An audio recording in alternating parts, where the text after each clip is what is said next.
আপনারা চট্টগ্রামে যেদিন লাস্ট আমাদের জনসভা হলো, বাংলাদেশ জাতীয়তাবাদী দলের চেয়ারম্যান জনাব তারেক রহমান বক্তব্য রাখলেন পোলো গ্রাউন্ডে।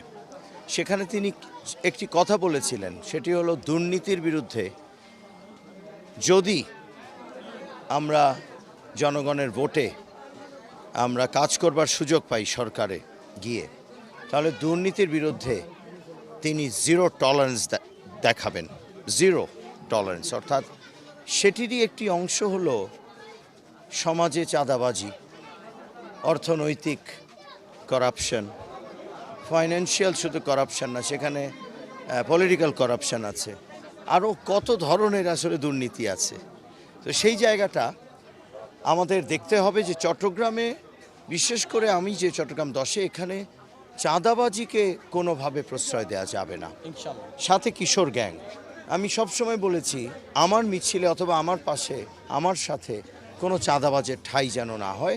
আমার নেতৃবৃন্দকে বলেছি কোনো কিশোর দেখতে ছেলেও যেন আমাদের সাথে মিছিলে না থাকে, কেননা তাদের সেটা বয়সও না, তাদের সেটা কাজও না। আর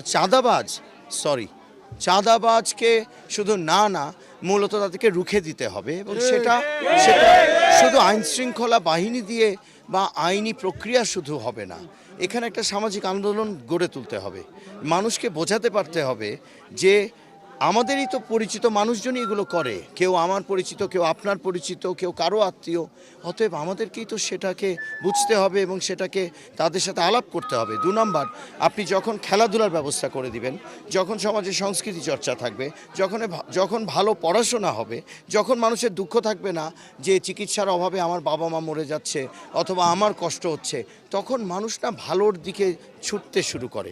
আর যখন মানুষ খুব কষ্ট পায় সমাজে, যখন এই প্রতিষ্ঠানগুলো থাকে না, ভালো কাজ করবার কোনো প্ল্যাটফর্ম থাকে না, মানুষের পড়াশোনারও জায়গা থাকে না, বা ইন্টেলেকচুয়াল, আমি মাঝে মাঝে বলি গল্প করারও লোক থাকে না, তখন মানুষ তো ধাবিত হবে অনেক ধরনের অপকর্মে।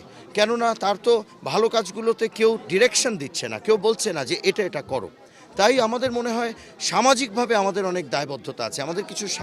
আমাদের সমাজে সংস্কৃতি চর্চা, খেলাধুলা, পড়াশোনা আরও বাড়ানো এবং কারিকুলামকেও ঢেলে সাজানো দরকার। এবং আমাদের চারিদিক থেকে শুধু একটা দিক নয় আর কি, শুধু মাদক সেবন, এটাকে থামাবো। কিভাবে থামাবো? আপনাকে একটা গণজাগরণ সৃষ্টি করতে হবে, তখন মাদক সেবন কমবে অথবা মাদক ব্যবসা কমবে।